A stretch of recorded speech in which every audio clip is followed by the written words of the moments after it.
What's going on, everybody? Thank you for tuning in to another episode of Something More Comfortable, the Black Velvet Experience. I am your host, the Bowtie Bully himself, Black Velvet. And we have a very special episode this evening. But before I get into that, first and foremost, I just want to raise my glass to everyone that is listening and for those that are watching. I just want to raise a glass, toast to you, toast to your support, praying that your week has been as amazing as it can possibly be. I pray that on this Saturday that you have gotten an opportunity to relax, to chill out. I am sipping on Douce this evening. I'm hoping that whatever you're sipping on, whether it be water, which we also have that on deck as well. But I just want to say, whatever you're sipping on, I hope that you are chilling. If you got music playing, candles, whatever is going on, that you are taking this opportunity to relax, to rest. I know that all of us don't have Saturdays off, but even if you didn't have Saturday off, I pray that you are getting an opportunity to relax, to chill, and sit and listen to the show. And I pray that, this topic, that it will hit home, that you will get something beneficial from this, because at the end of the day, when we're sitting here and we're talking about love and we're talking about relationships, it is ultimately about that. It is not just, to be on here spouting off, but it's really to be contributing to the conversation about love and relationships and all of those things, and to maybe help you through my experience and through the experience of the guests that I have on from time to time. So again, I pray that your Saturday is going well. I am relaxing. I am chilling. Didn't have to work today. So, I've probably been out, doing a little bit of this and that. Definitely enjoyed a cigar this evening. Gurkhas are my favorite cigars, just personally. Besides them, Drew Estates is the main company, but they have so many different brands, and I love most of their brands. But Gurkhas are the ones. And so, with the music cutting out, I just want to get into the topic for this evening. I'm sorry. Before I get into the topic, if you want to hear any past episodes, you can go to my website, www.iamblackvelvet.com. You can see them there. You can listen to them there. There is also merch there if you would like to support. Always, always, always appreciated. So getting into the topic this evening, the topic that I want to talk about is operating in love. So often we love people, right? You can love a person, but you cannot operate in love. And so to better help, start this conversation, to really get this thing going, first and foremost, I want to go to what is the definition of operate? What does operating mean? Because love is a feeling, but it can also be something that you operate in, right? And so there are a lot of different definitions for operate. And they typically focus on whatever that thing is that it is talking about, because you have machines or a process or a system. They operate, they function in a specified manner. So think about that. If we're talking about love, it is to function in a specified manner, right? Another definition or another way of looking at it is to be in effect. So the sentence that they have here on the website on Google says, there is a powerful law that operates in politics, right? And we all know, if you're talking about politics, that there is definitely a powerful law that operates in politics. But the reality is, we could actually separate the word politics for love. There is a powerful law that operates in love, right? Now, I want to go to some verses in the Bible because a lot of times, many of us being Christians, if you are a Christian listening to this, or you grew up in a Christian household, maybe you no longer subscribe to that. But a lot of us have heard of these verses. It's First Corinthians 4, and I believe we are going to stop at verses 8. Okay, so First Corinthians chapter 13, verses 4 through 8. And those verses state this: that love is patient and kind. Love does not boast. It is not envy. It is not arrogant or rude. It does not exist. I'm sorry, I apologize. It does not insist. There we go. It does not insist on its own way. It is not irritable or resentful. It does not rejoice at wrongdoing, but rejoices with the truth. Love bears all things, believes all things, hopes all things, and endures all things. Love never ends. As for prophecies, they will pass away. As for tongues, they will cease. As for knowledge, it will pass away. So, going off of that, right? Again, you can love someone and not operate in love with them, right? Because if we read those verses, it's saying those are the functions. That is the function of love. The function of love is that it does not insist on its own way, right? Meaning that it is not selfish, right? So anytime I am operating or moving in selfishness, I can't be moving and operating in love. Another thing that we don't talk about, or doesn't really speak about in here, is that many times we operate out of fear. We're operating out of fear, not love. For an example of that, an example would be having a child out of wedlock. And that's not really a new thing these days.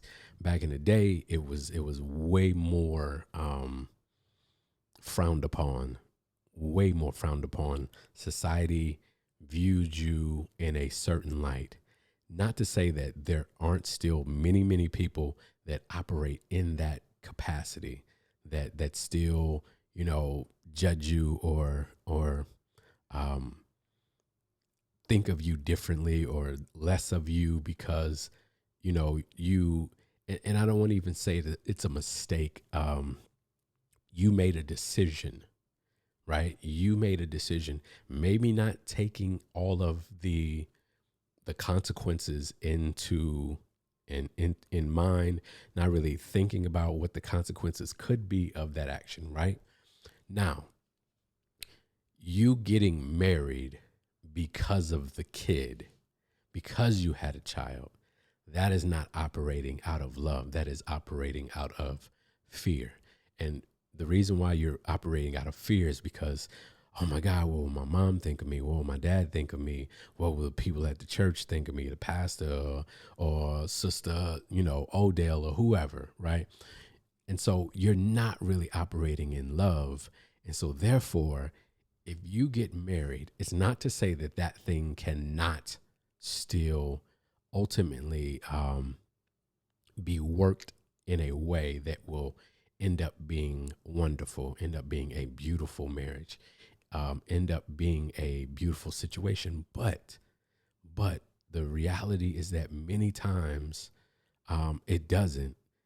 And we probably all have seen that relationship. We all have seen that relationship where it was it was based out of a fear of something, of a fear of losing that person, of because sometimes we do that. It's like in order to not lose them, we go into and we sign on for this covenant. And I kind of want to look up the definition of what a covenant is, because again, many of us we do things not realizing, and many of us try to like step away from what the origin of something was, or the original purpose of something. And so a lot of these words don't necessarily mean anything to us. I mean, we get divorced all the time. Me, myself, I've been divorced. So, I'm not here to judge you if you've been divorced. That's not what we do here. Again, we try to operate in love over here.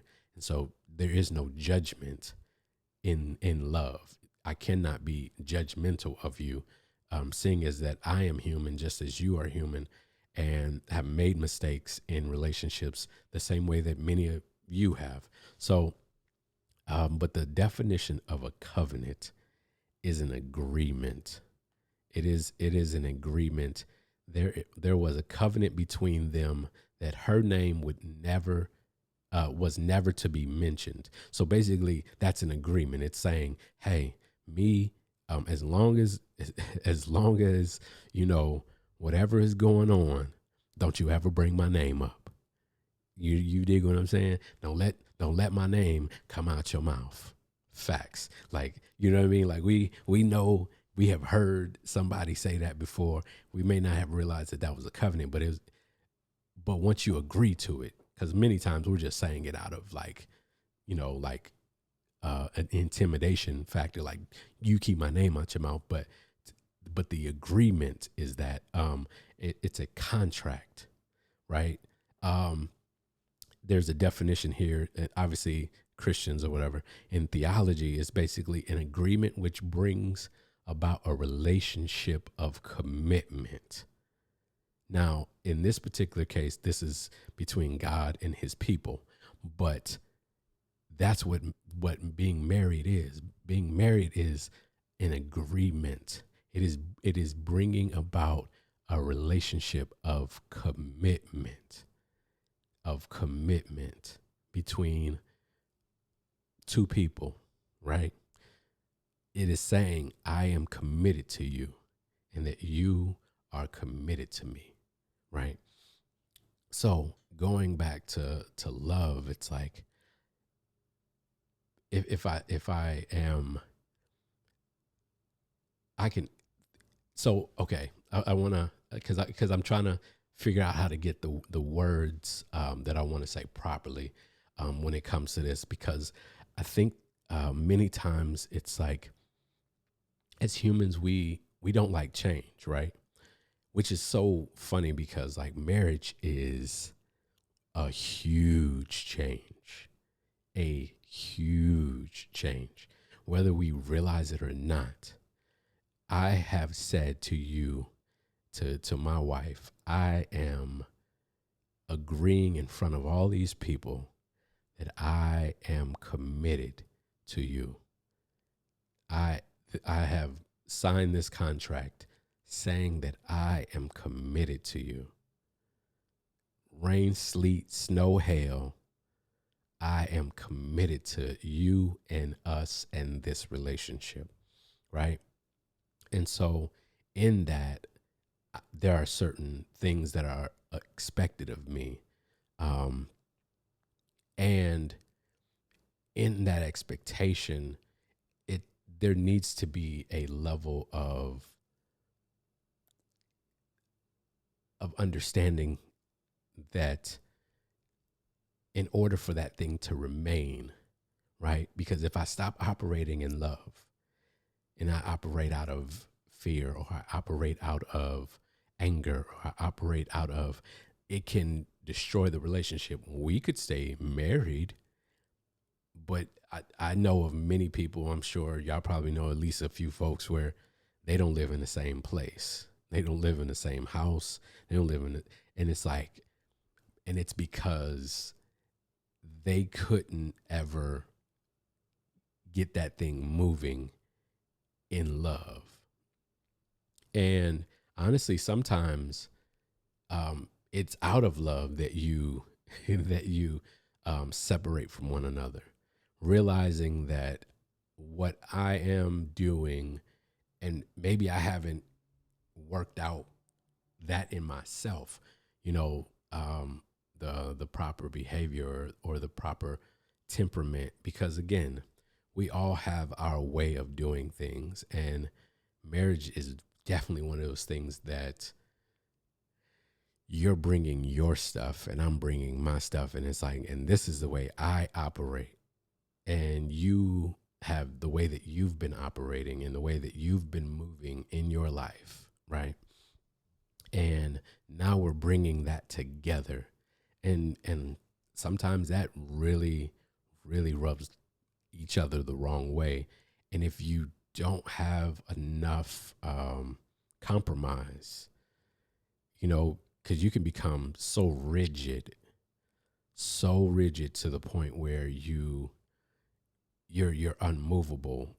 It's beyond just being stubborn, because we can, you know, you can be stubborn, but then you'll be like, all right, that's compromising. But when you're like, no, it's this way and it has to be this way and it's got to be, that can be detrimental.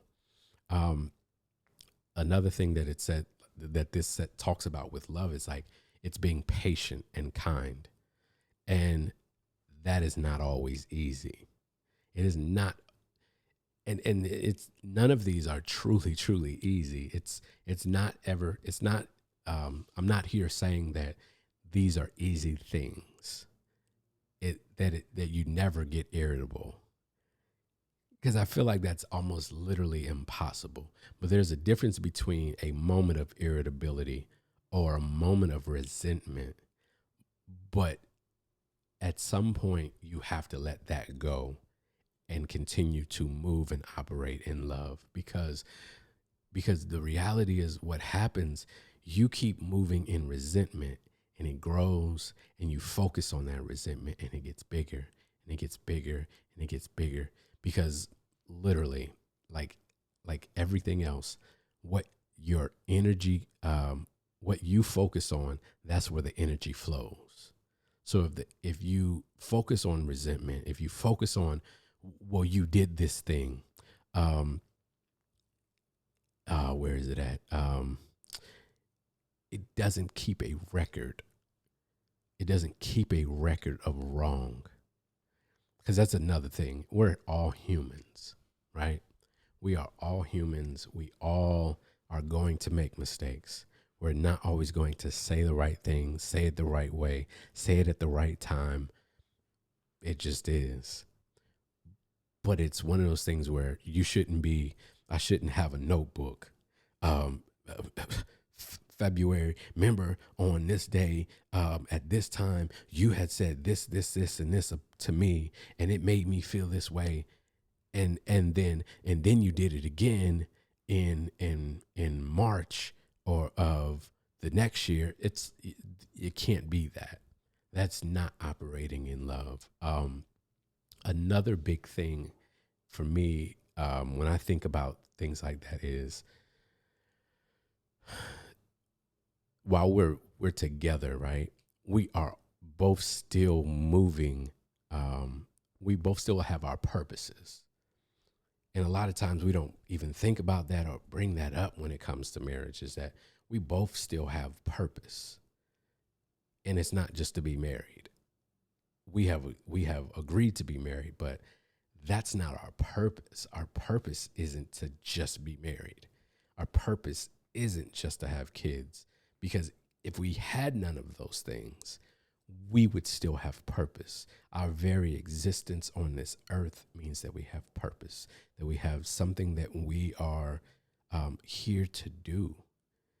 And sometimes that purpose can pull us in multiple directions, not just physically or mentally. It can pull us physically. It could, like, for example, my wife, so talented. Like, you can't even begin to, like, I can't even begin to, like, you know, put into words how talented she is. Like she can direct and she can sing and she can act and she can do makeup and all of these things. She has all of these talents, right? And just let's take one of them because goodness gracious, with all of those, they could pull you all over the world, right? But let's just say the singing.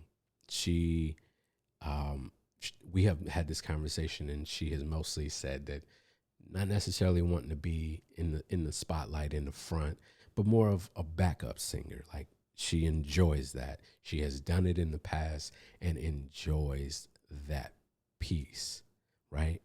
Now, let's say for some reason that pulled her to a place, a physical place that is not, not where we are, or something to that effect, right?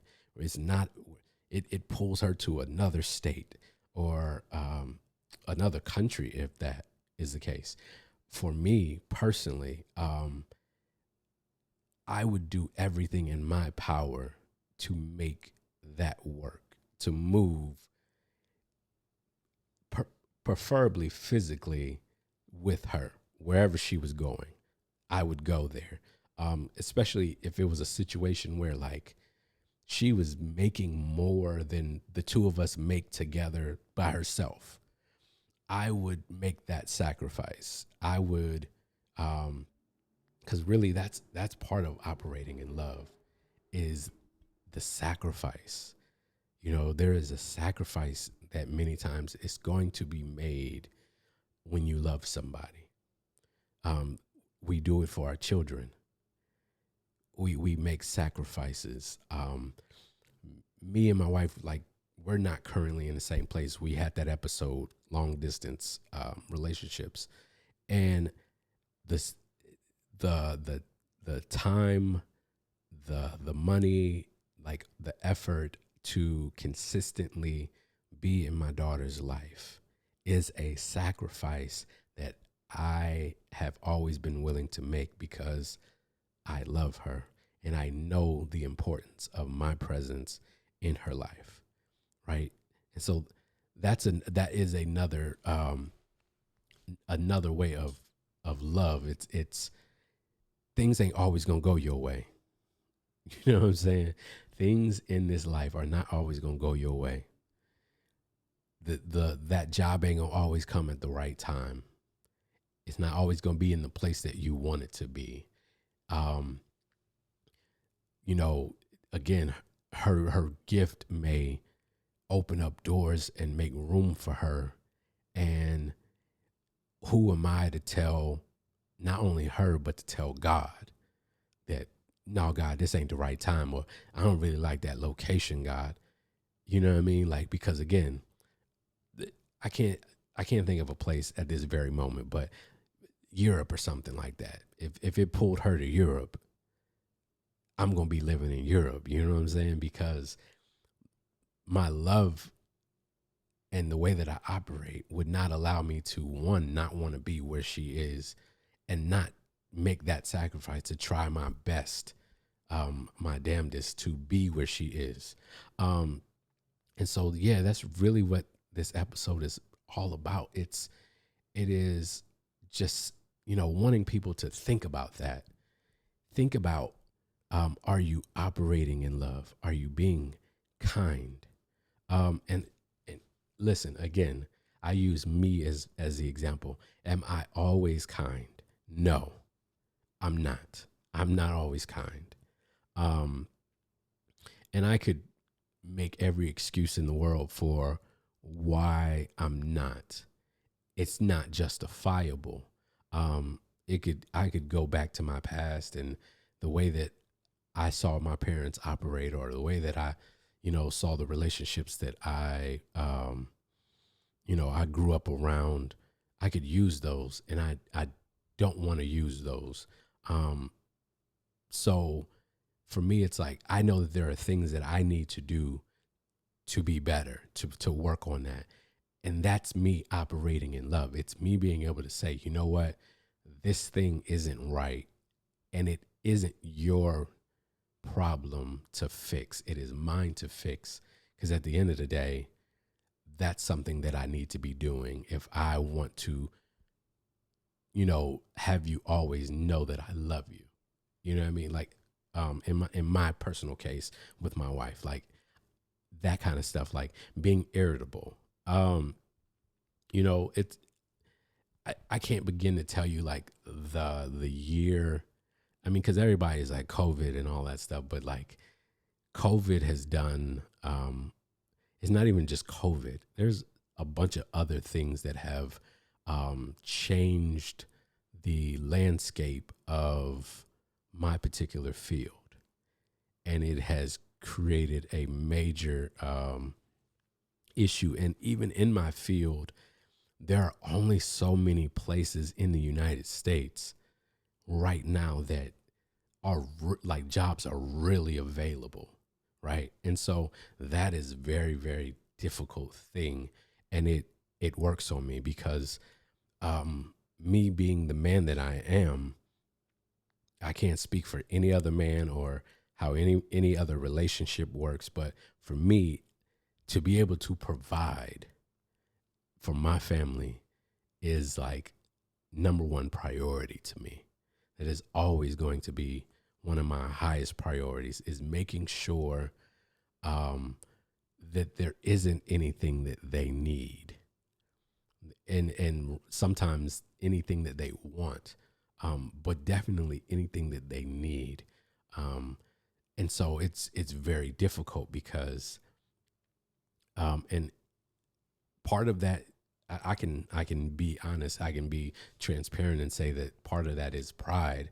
But then also part of that is knowing, how old I am, knowing my physical abilities and inabilities, and knowing like there are just certain things like at this age, I just really don't want to put my body through. You know what I mean? Like I still do the 12-hour drives back and forth to North Carolina. I just came back to St. Louis a couple of days ago. So yeah, it definitely, I still do that, but there are certain things that is just like physically, it would kill me if I had to work like multiple jobs and just to try to make ends meet. Like when I know that I could make more doing one thing than I could doing two or three things and never having time for my family, because then now that's another issue that's created by the inability to physically be around. So it's like I'm present, but I'm not. And I've watched. I have been like, what's the word I'm looking for? Front and center. I have been front and center for seeing how that plays out, because being present but being absent while being present leaves a void, leaves a major void, and a lot of feelings of love. Things can fall apart with that. Things, because me physically being there but never being at home would create this feeling of there is no love, because when would you ever get to see me? Knowing what our love languages is, well, that's another major part of this conversation. Operating in love, it is not not showing love just in the way that you know how to show love, but being able to show love in a way that they can receive it. That is something that I know I have to work on, um, and try my best to think about that, and be mindful of it, not just saying like, oh yeah, yeah, yeah, I'm gonna do that, I'm gonna do it, but never really doing it. No, it's actually, it's being able to sense that, you know what, um, she feeling a certain kind of way. I may not have done anything or said anything. There may not have been an argument or anything, but she's feeling a certain kind of way about, you know, the way things are moving right at that moment, and sending flowers. I know that's something that's important to her. And so it's making that effort to say, you know what, I'm going to send some flowers.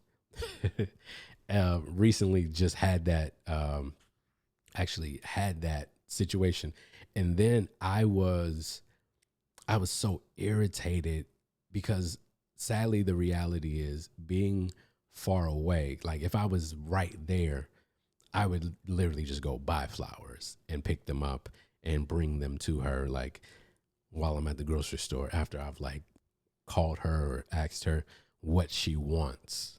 um is there anything she needs from the grocery store or something like that? I would just pick them up. The reason why I was irritated was because um, I was told that they were delivered. The I got an email. The email said, "Oh, the stuff is delivered," and then it really wasn't. And so I was trying to be quiet and wait until she told me about it.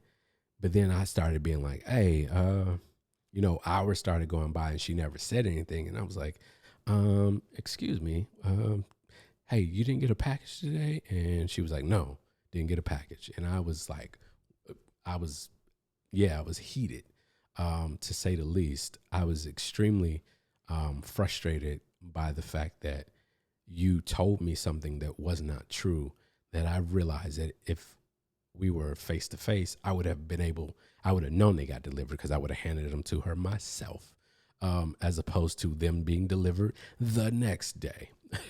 I mean, they still ended up being beautiful and she still ended up getting them, but that moment had passed.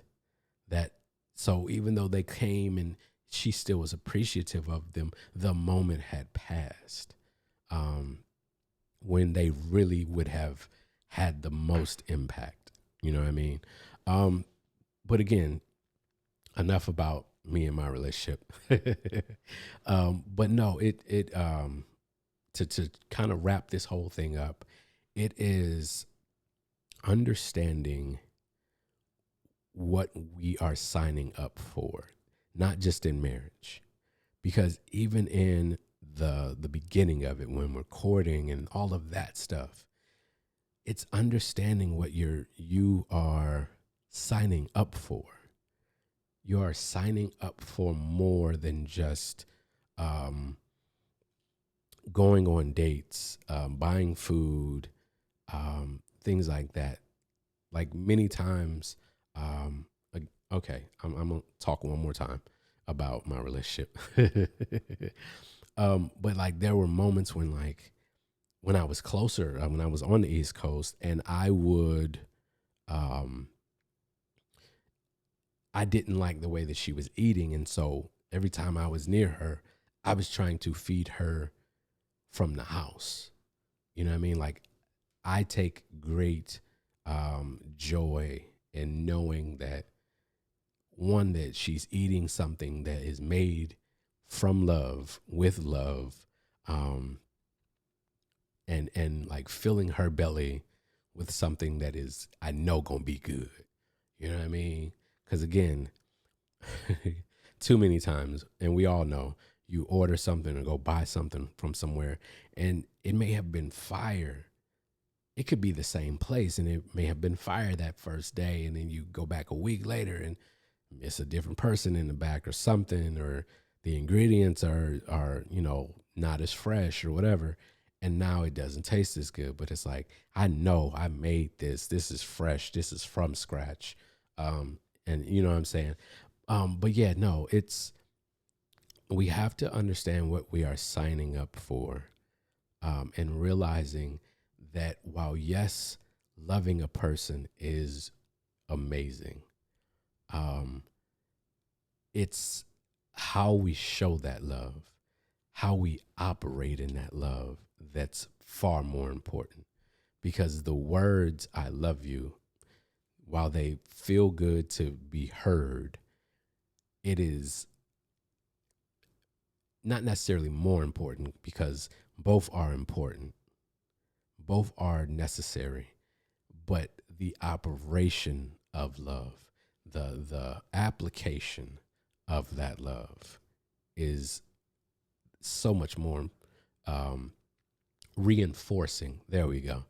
Not necessarily more important, but it reinforces saying that I love you by actually having actions that support that statement.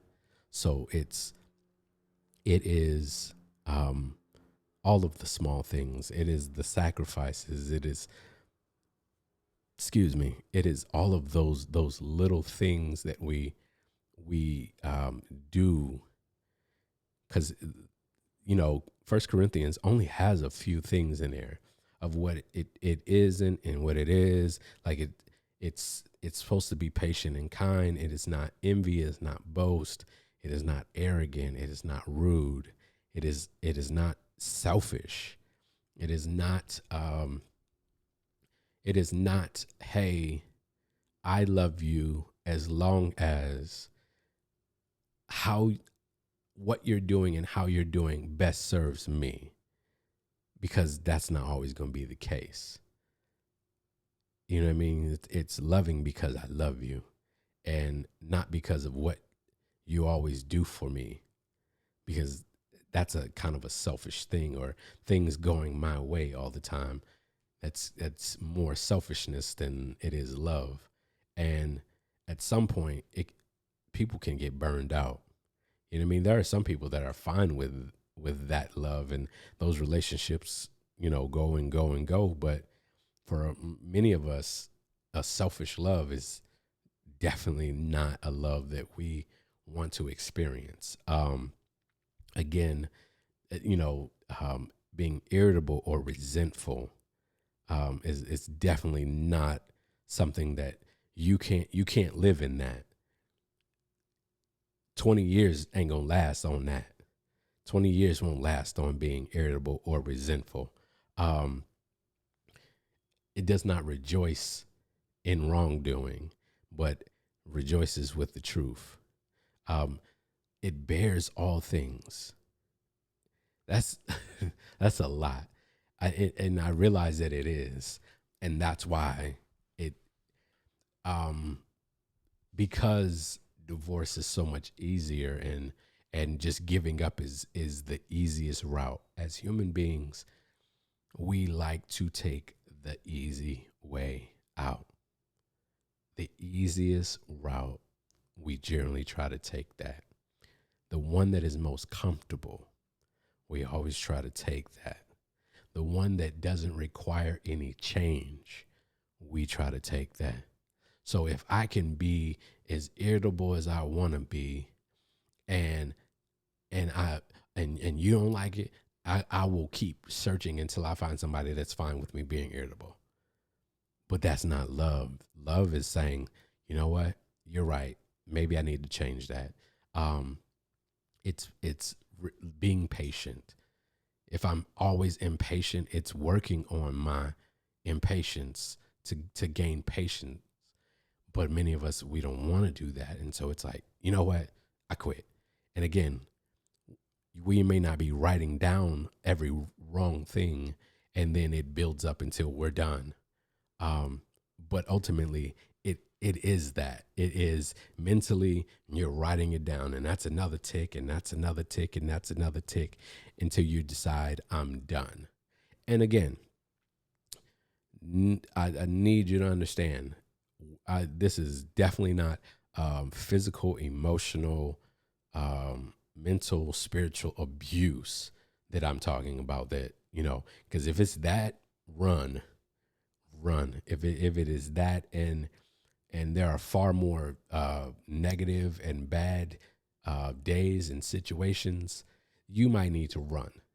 You might need to put on your Nikes and get up out of there. But if there are moments, there is work that needs to be done. And generally speaking, most of the time it needs to be done on everybody's part, but each person has to be mindful of their responsibility of their actions.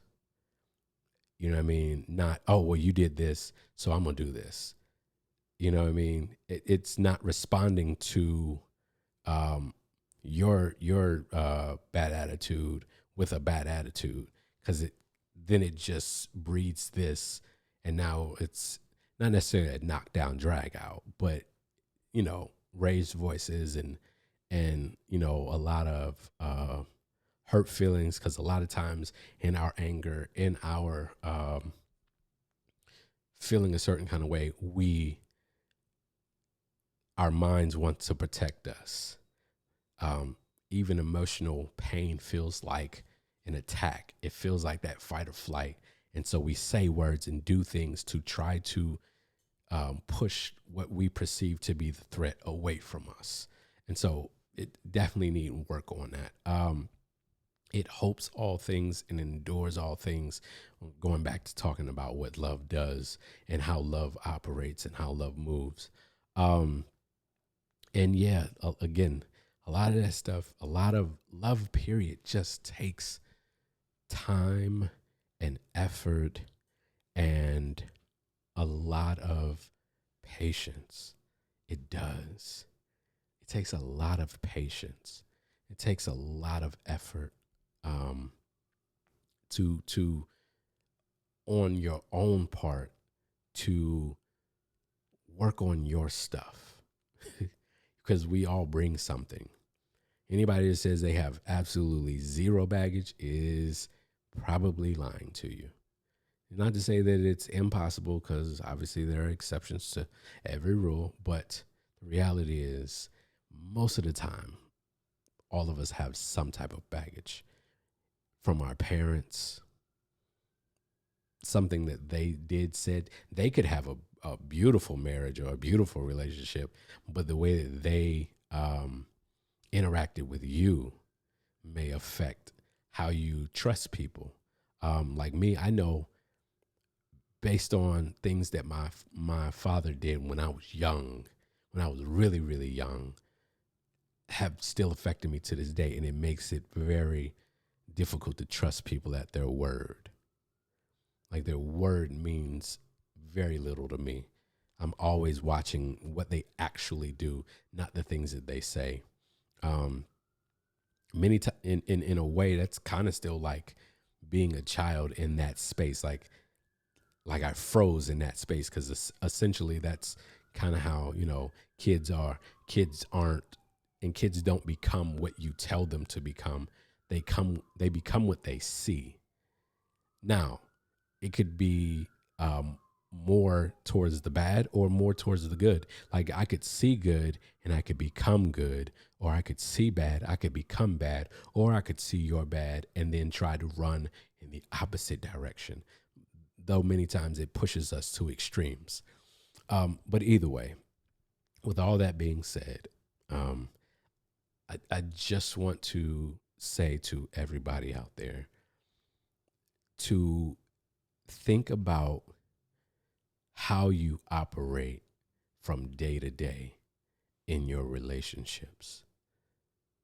How do you operate? Not what you say, but how you operate, how you apply the things you say.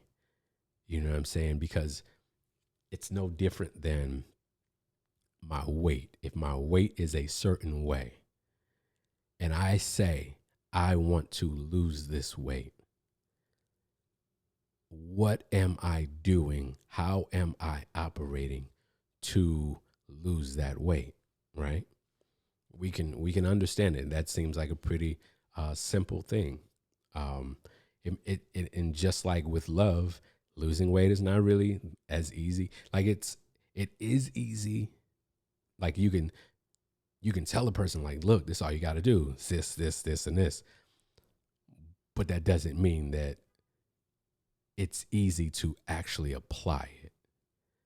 You could tell me, hey, you just got to change the way you eat. You got to change this. You got to do this. You got to do this. But actually doing it, remaining consistent with it, are not easy. And so, with that being said, it's think about how you are operating. If you love someone, how are you applying that love? How are you showing it? How are you operating in that love so that they know not just what you tell them, but they know that you love them? All right. That is the end of the episode. Um, that probably was a heavier one than some of the other ones, but it kind of was one of those things that seeing just the way the world has been moving and just in general and even in my personal life, it's just like I felt like that needed to be addressed. It needed to be spoken about. It's the applying love and how we operate in our love as opposed to just saying we love people. So, with that being said, I pray that y'all have an amazing, amazing week. Um, Man, if you need to come back, listen to this again, the other episodes, you can find them on my website, www.iamblackvelvet.com, or you can go to Apple, Spotify, um, Podbean, Google, uh, iHeartRadio, Pandora, wherever you listen to your podcast at, you can go there and you can listen to it. Leave your feedback. Hey, if you can come up with any suggestions for new topics, new ideas, hit me up. I look forward to hearing from you guys. You can hit me on Instagram or Facebook at I am Black Velvet. I'm sorry. Neither one of those. You can hit me on both of those at Black Velvet HD. And like I said, you can also hit me up on the website. You can even send messages and or suggestions or comments on the website as well. So yeah, check me out. I also have a book out, Something More Comfortable, which is kind of what this podcast is based off of. Is the book. It's just poetry and photography kind of married together to tell a story about relationships and like the struggle to like, navigate the dating scene and all of that stuff and get to a beautiful place of love and commitment and something more comfortable. So, with that being said, I love you and I will talk with you later.